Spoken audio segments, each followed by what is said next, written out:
Have you ever wondered what a true military-grade trading weapon looks like in the wild? Well, today, we're going to dissect RioBot. And trust me, calling this thing a bot is an understatement. It's more like a cybernetic hunter built specifically for the chaos of digital markets. So let's break it down.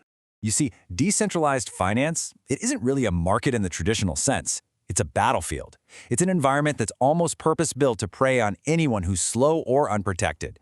So to survive in that kind of arena, you don't just need a tool. You need a fortress, a weapon, and an intelligence agency all rolled into one. And that is exactly what RioBot was engineered to be. So how is this weapon actually constructed? First, we'll look at the core concept, this idea of a new kind of trading weapon. Then we're going to break it down into its four foundational pillars. The zero-latency infrastructure that gives it its speed, the predictive intelligence that acts as its brain, its unbreakable capital protection systems, and finally, the proactive behavioral analysis that turns it from the hunted into the hunter. The people who built it call it a cyberpunk symphony. And you know what? That name is actually perfect. A symphony isn't just one instrument, right? It's a whole orchestra, all playing in perfect harmony. And that's the idea here. This isn't just one algorithm, it's a complete weapon system where every single component is designed for one thing: total market dominance. And that right there is the key shift in thinking. We're moving way beyond those simple if this, then that kind of bots. This is a complete ecosystem. You've got defense, intelligence, and offense all working together, built from the ground up to thrive in the wild west of modern digital markets. All right. Every weapon system, every fortress, starts with its foundation. And for RioBot, that foundation is its zero-latency infrastructure. Because in DeFi, speed isn't just a nice-to-have, it's literally survival. If you're not the fastest one in the room, you are the target, period. And this slide really shows you that core advantage. See, most traders, they broadcast their moves in the public mempool. Think of it like a chaotic public waiting room for transactions. Predatory bots watch this room, and when they see your buy order, they jump in front of you, buy, let you buy, and then immediately sell, profiting from the price move you created. It's called a sandwich attack. RioBot completely bypasses this chaos. It uses a private gateway to send transactions straight to the blockchain, so it's not just faster, it's invisible to the predators.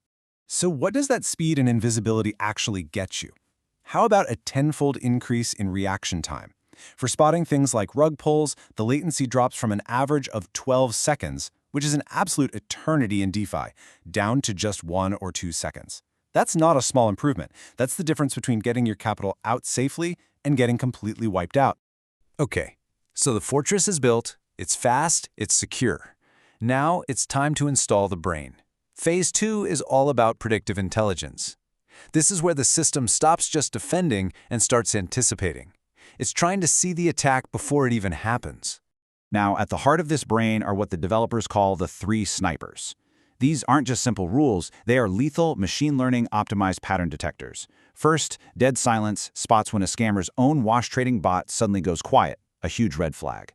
Then hollow pump sees a price that's shooting up while liquidity is actually being pulled out, a classic trap.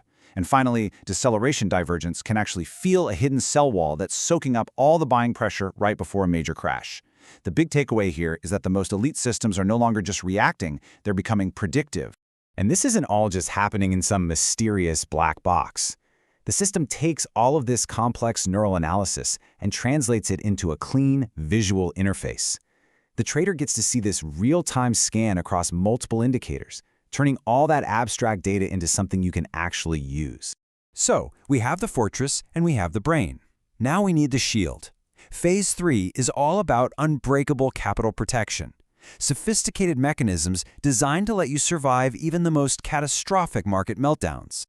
And just look at the rapid evolution of these defenses on this timeline. It started out with basic session equity protection. Just 3 days later, it evolved to adaptive trailing, which cleverly tightens your stop loss as your profits grow. And then only 4 days after that came Phoenix mode, which is a truly next-level system for recovery. And here's a perfect case study that shows you why that evolution matters in the real world. As you can see on the chart, with an old-school fixed trailing stop, this trade would have closed at a pretty good 20.68% profit. But with the new adaptive ratcheting system, it managed to capture an extra 6.6% of profit. That's the power of having a dynamic defense. And then there's Phoenix mode, the ultimate shield. You see, most bots, when they hit a major loss, they just stop, they die. Phoenix mode treats a big loss as a tactical pause. It waits for the market's pulse to come back, and then it automatically re-engages to try and win back those losses. It turns what could be a catastrophic failure into a strategic reset. And now we get to the final, and frankly, the most mind-bending evolution. This is the point where RioBot stops being a defender and becomes a hunter. Phase 4 is all about proactive behavioral analysis. It's about getting inside the enemy's head. This is just incredible. The system doesn't just react to individual scams, it tracks the scammers themselves. On the left, you're seeing the sniper tracker, which is monitoring wallets known for creating and rug-pulling tokens over and over. Then on the right, the system goes even deeper, analyzing their entire modus operandi, their MO, their win rate, their average profit, their patterns. It is literally profiling the enemy. So what's the whole point of all this profiling? It's to identify something called a farming candidate. The system analyzes a known scammer's pattern so well that it can predict which one of their new tokens is likely to have a profitable run before they pull the rug. The hunter is now farming the farmers. So how does it find them? Well, check out this table. It's what they call the golden window. The system actually learned a particular scammer's rhythm. If they launch a token less than 5 minutes after their last one, it's a panic deploy, and the system auto-rejects it. But a token launched in that 15 to 35-minute sweet spot, that turned out to be their optimal work rhythm, and that is the signal. That's the farming candidate. The system isn't just playing the market anymore, it's playing the player. And that brings it all full circle. This is the cyberpunk symphony. Each one of those pillars we talked about works in perfect concert. The infrastructure gives it speed. The intelligence anticipates the attack, the shield ensures it survives, and the behavioral analysis turns the hunted into the hunter. So, it really leaves us with a pretty fascinating and maybe even unsettling question.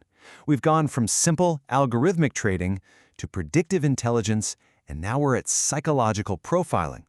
When systems can anticipate human behavior with this kind of precision, what does the next frontier of markets even look like?